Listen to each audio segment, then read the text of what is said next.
Campbell winning it quite comfortably in the air, and they allowed Wright to go through here. McGoldrick's closing very quickly on him. He's given a penalty. The foul by McGoldrick on Wright. Yes, no question. No question, I don't think there, Brian. I think there's a little bit of hesitancy in the heart of the Palace defence, and we just see Wright here. That's where the hesitancy was, just there, just for a moment. Yeah, he reads it perfectly well, and it's a lunging tackle, all right. There may be a suggestion that he's taken a lead, but he's been pulled down there. Penalty for Arsenal. 10 minutes of the game gone. The man who scored so many for Palace has now got one for Arsenal here. Ian Wright on the score sheet.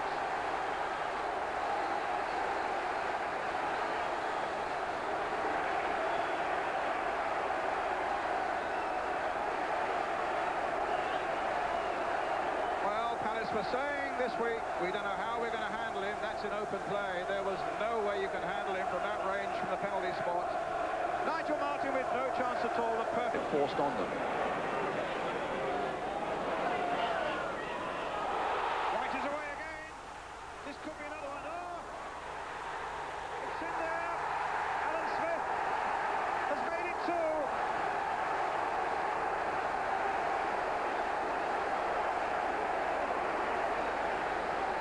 Tucking away for Palace because you felt that Nigel Martyn had at least thwarted Wright with that challenge there. That's a magnificent tackle. I mean, Nigel Martyn's so unfortunate, but a great finish from Alan Smith. And once again, it's the man Wright, isn't it? That man Wright come through them and completely exploited the fact that Arsenal were going to take them to the cleaners.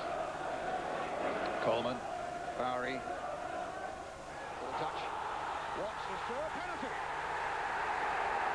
Adams brought him down, and Adams will get a yellow card, I think, because it looked to me as though he pushed at the referee.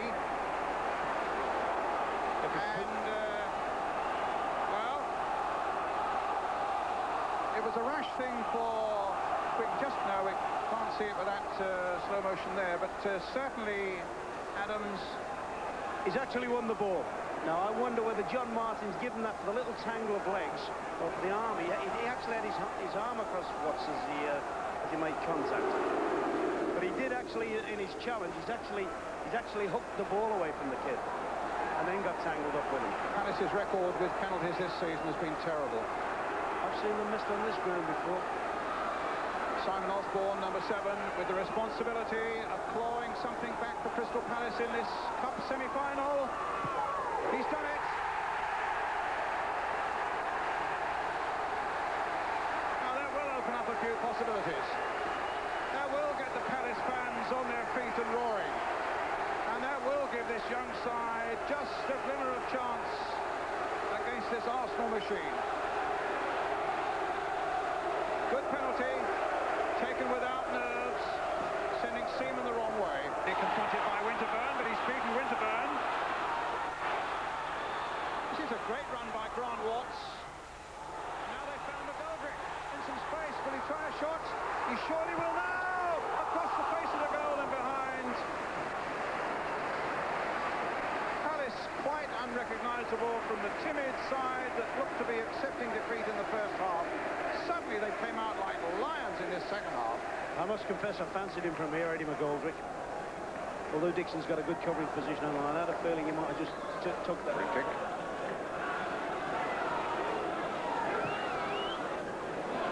Campbell's going for this one. And it's gone in. Smith will claim it. Campbell had a part in it. But it's number 3 for Arsenal.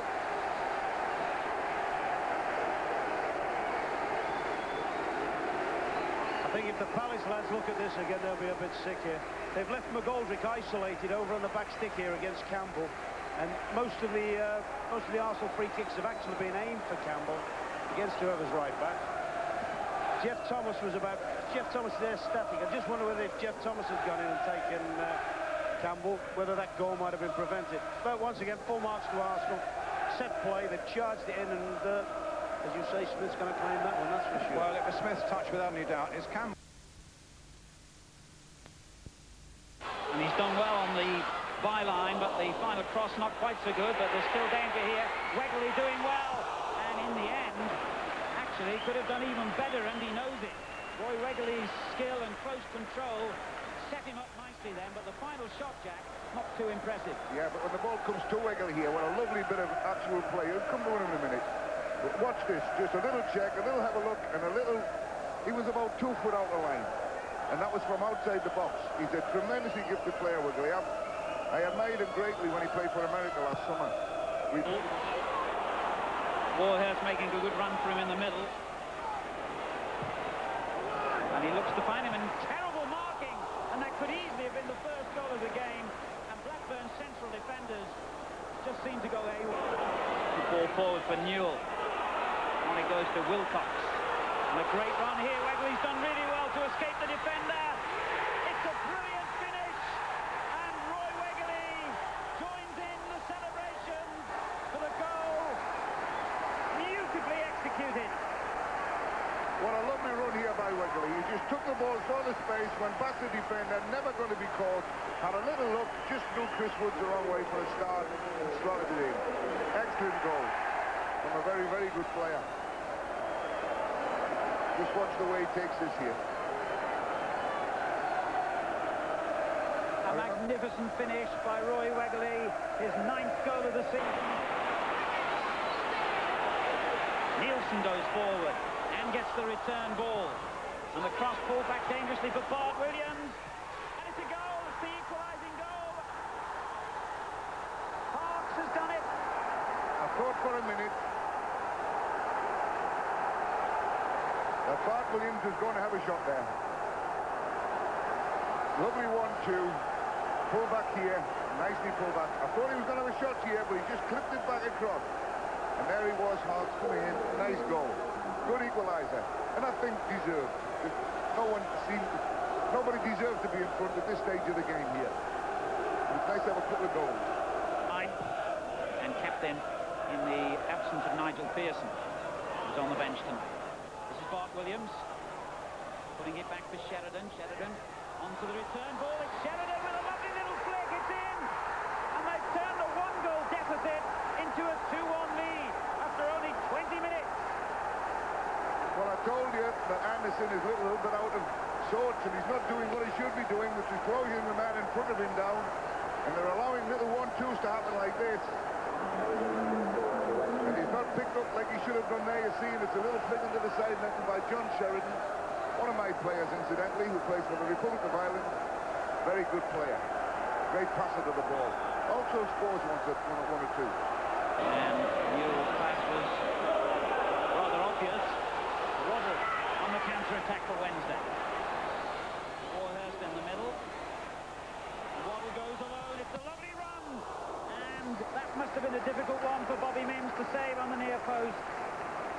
As Waddle shaped to make the cross, and most of the defenders fell for it. Here he is on his right foot. That's as hard a ball as I've ever seen Chris hit with his right foot. It was a good attempt as well. He actually hit the target.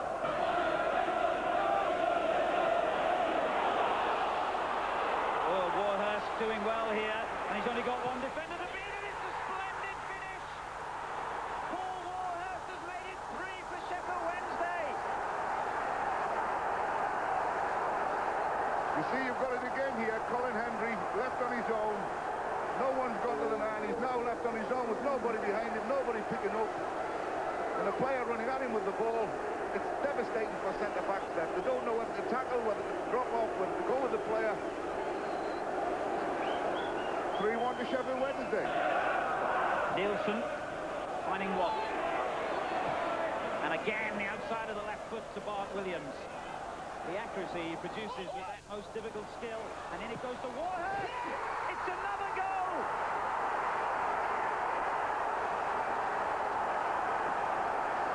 This is turning into one of the stories of the season.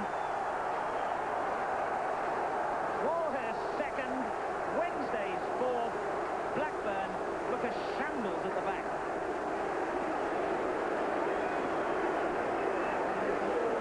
See, a lot of it, Henry doesn't know what to do.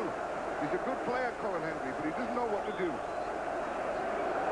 He's got a player playing alongside him who looks totally out of He's definitely the ball cross that should never have been allowed to get in the middle.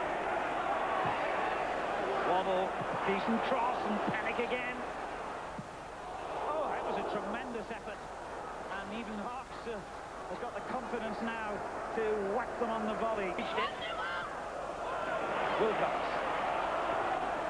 It's a dangerous ball into Sherwood. And Sherwood across the face of goal. And it was a spectacular effort by Henry. But Wednesday have survived. To no avail this time, though. It's a good ball. Now they've got possibilities here, Blackburn. Wilcox hits it in early, and a mistake by Palmer. It's an own goal.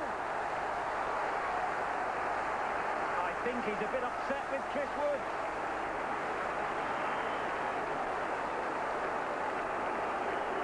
Jack. I'm trying to work out who crossed the ball. Wilcox. Wilcox, great cross.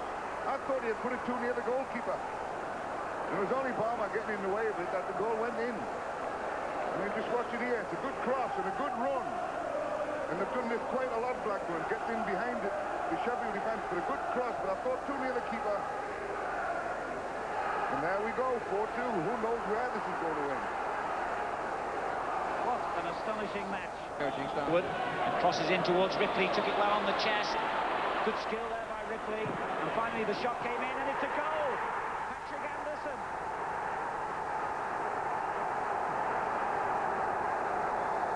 11 minutes before half-time. Blackburn Rovers have got the goal they wanted here. Ball team that seemed to take a long time before they got cleared by Sheffield Wednesday. Somebody should have got the Keith Ripley a bit quicker. The left of the John Sheridan, and he just stepped out of the way. No real intent in the challenge on the ball, and there's the goal that makes the game a very interesting one. We've got players over here. Great break being made from the back again by Wilcox, but Nielsen spotted the danger. Really covered a lot of ground there, Wilcox, and that was the strangest. Oh my word, that could have been one of the own goals of the season, of many a long season. That was an astonishing moment then, when Sheffield Wednesday almost committed suicide. I mean, look at this. I don't think Chris Woods knew what was going on. He didn't know whether the ball was trying to play it across the goals, back to him. He's looking for the outside of his foot. He completely fooled Chris.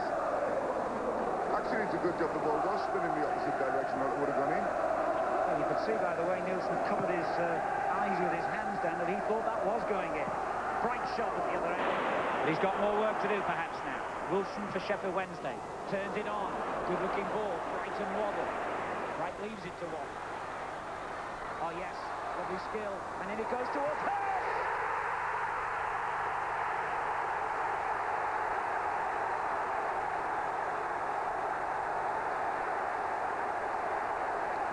The hero of Hillsborough might well have scored their most important goal of the season.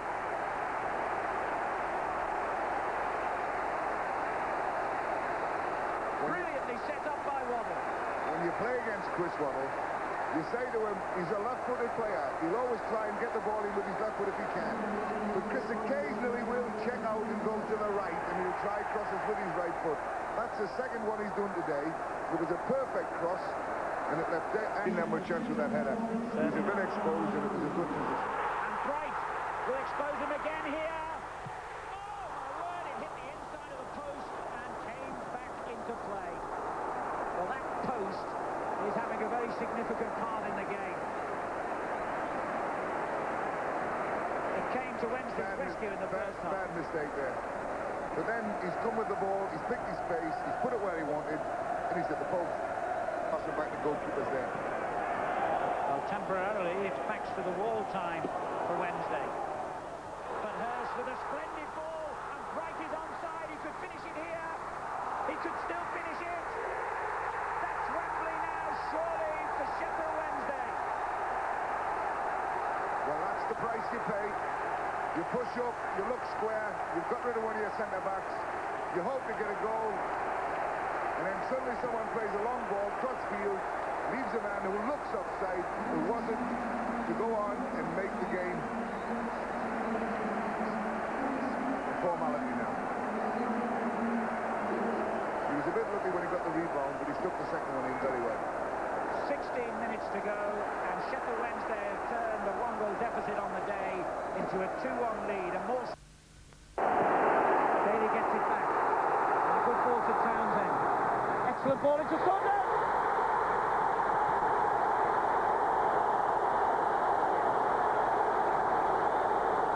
Villa get the goal they wanted. 19 minutes gone. Dean Saunders.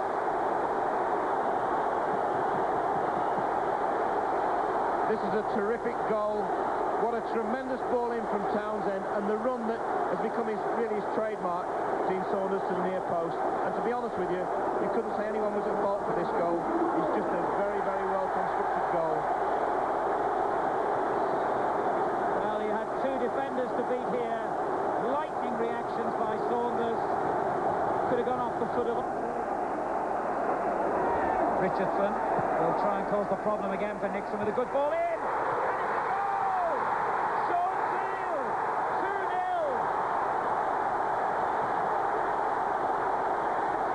Another terrific goal, Alan. What quality crosses, that's what led to the two goals. Very, very difficult to defend this ball, but nevertheless a very, very brave finish from Teal, who just threw himself in there. Watch the quality of this ball. Keeper can't come, defenders can't defend it, and a terrific, brave diving header. Suddenly the Twin Towers don't seem so far away for the Villa fans and the Villa players. Sean Teal with that brave diving header. Himself born in Southport, not so far. But no one near him. Well, that's a great ball forward to Aldridge. Chance here. It's got to be a penalty, and it is. Aldridge brought down by Bosnich. Alan Gunn had no hesitation and has pointed to the spot. Tranmere Rovers have a penalty, and the drama continues because Mr. Gunn might decide here that Bosnich has to go for that. Now, this is where inconsistent refereeing always gives you a doubt in these situations. I've seen goalkeepers sent off for committing fouls like that. I've seen goalkeepers commit them and still stay on. It's all down to the referee's interpretation. Kevin, what's he going to do here, do you think? Well, with it, strict interpretation of the rules, he must send him off. I hope he doesn't, because I personally think it's a terrible rule, not allowing a goalkeeper. He's gone for the ball there. Aldridge has tricked him. He's an old fox, Aldridge. He knew what he was doing. He was playing for the penalty. Make no mistake. Should have been sent off then. But they will forget that if John Aldridge converts this penalty. And he has. Well, justice is done there, Alan, because it would have been frightening if Bosnich had saved it, because then people would have added to the argument that he should have gone off. Absolutely right. John Aldridge gets goal number 16 of the season and his 39th in the League Cup. And you would have bet your life on John Aldridge scoring here. That's now 82 goals in 120 stationary. Now they have taken it. Daly. And it goes towards Atkinson. They've done it.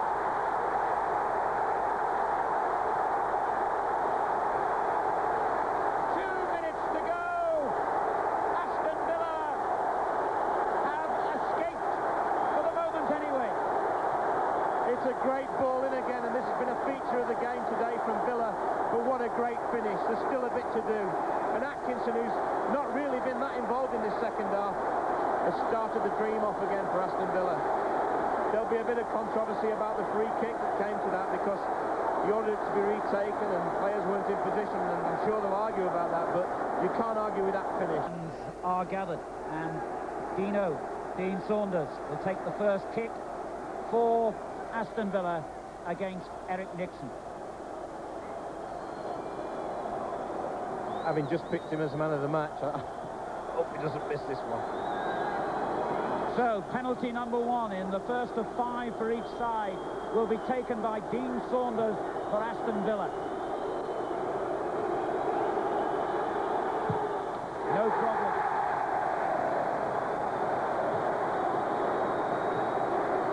The release, you can see, you can reach out and feel. Getting away to a good start like that is absolutely crucial.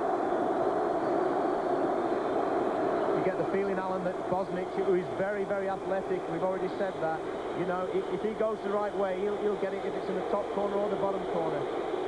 He's just got to try and guess the right way, take a chance. Kenny Irons takes the first Tranmere penalty against Bosnich. And same corner, same outcome, same score, 1-1.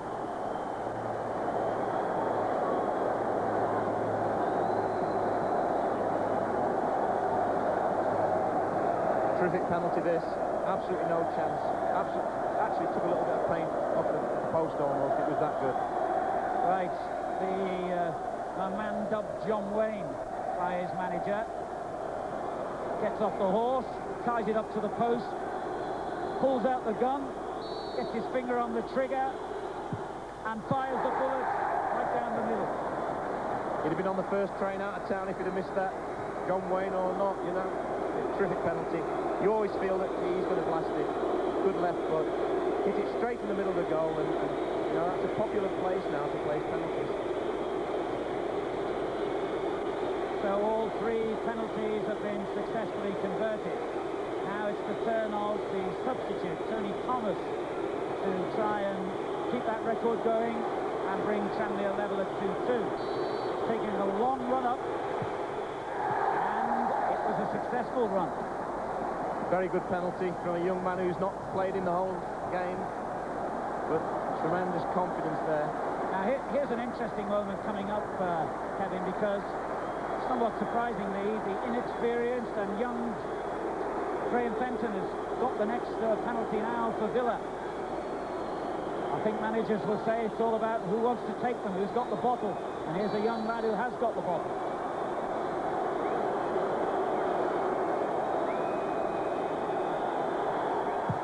And he's got the accuracy as well. He's a Geordie. Took his time, he picked his spot, and may have looked like a gamble, but he strolled up there very confidently. This is a good penalty. 3-2 on penalties to Villa, but Tranmere's third still to be taken. No one has missed. Almost symptomatic of the way this two-legged tie has gone. Jed Brennan is the next man in the firing line for Tranmere Rovers. He saved it, Bosnich! This is where it becomes a game within a game. The two penalties that they've taken so far have both been in to Bosnich's left, and he must have been thinking, I bet he thinks he's going to put it there, I'll put it in the other one, and he's gone again. And as we said before, he is very athletic, and it was just at the right height where keepers like it. He didn't have to go down for it, he didn't have to go up, he just had to go across. I remember right at the start of the season, unfortunate there for Brennan, but right at the start of this campaign, Bosnich saved the penalty coming on as a substitute in the opening round against Birmingham from John Frayne. I wonder if another penalty save is going to be crucial. Atkinson with the next one for Villa. He scored. It's 4-2, and a little bit of daylight appears for Aston Villa. Critical now for Tranmere Rovers. One of their longest serving players, Dave Higgins, has got the responsibility of scoring from the spot now. Well, whoever's the next player for Aston Villa, he'll be hoping that obviously he misses this, he doesn't have to take it. But Higgins has had a good match, played very well. Higgins it is with a critical kick, and he scored right into the roof of the net. Thank you very much, no problem. Wow, for relief. 4-3. I think the person who's going to take the last penalty for Villa is the one I hope wouldn't, because I can't say his name, but you're very good at it. Ugo Ehiogu is this young man, a Londoner, who came to Villa via West Bromwich Albion. Talented, mature for his age, and he's going to need that maturity and calmness now, because this penalty, let's face it, this could be the one that sends Villa to Wembley, quite possibly.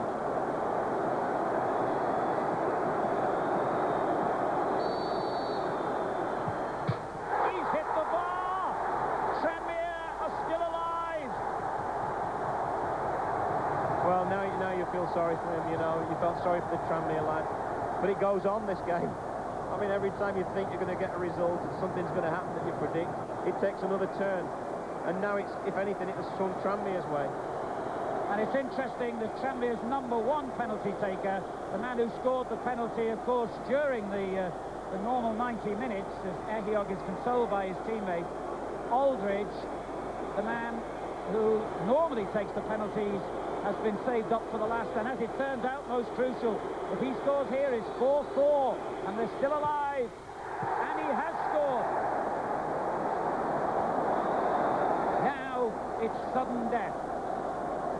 I bet Johnny King would like a drink now if he can find Gary Newbon, and certainly Ron too.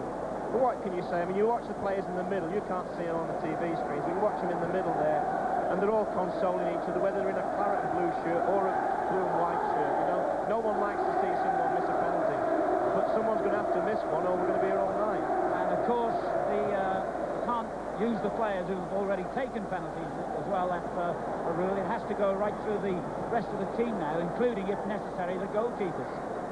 Yeah, and you start to think of Villa and Townsend, who's not 100% fit, and I think it's his left foot, I'm not sure, his left leg that he got injured. He's limping around the middle. He'll be open. Richardson scores, and that Tranmere miss one. Certainly will. Richardson for Villa. And he has missed it. The Tranmere players are celebrating, but they better just mute those celebrations briefly.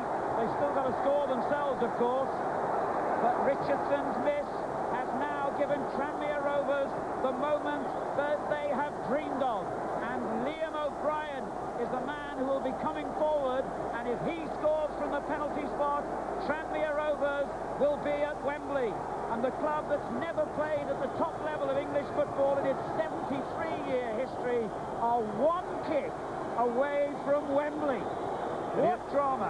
He'll be the coolest man on the park, this chap taking this one. He's saved it from Mitch. I told you it'd be cool. I didn't say he'd score it.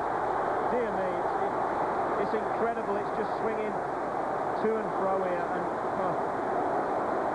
you know, you say you shouldn't have penalty kicks, but let's be honest, it's exciting if nothing else. It might not be the ideal way to decide these games. I mean, Ron Atkinson's having a word with the referee now. I think he wants to take one. You see him in training, you'd know why as well. But he's got to contain his anxiety and his tension and all the other things a little bit longer. Yes, Ron, quite. Daly is going to take it. And the sudden death continues. It gets to the fans, it gets to the players, it gets to the commentary box as well, I can tell you.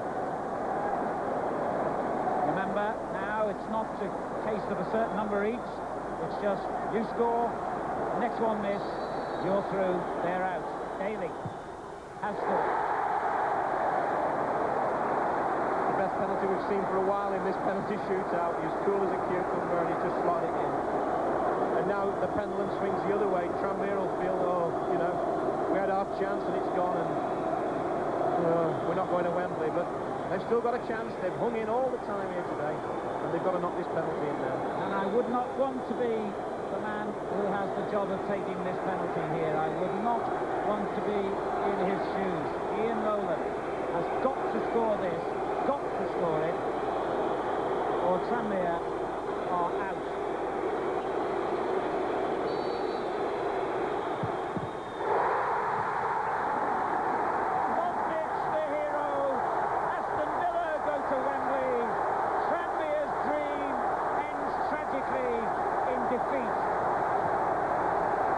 Incredible, and you're going to get people saying maybe he shouldn't be on the pitch, but let's forget that. He made some great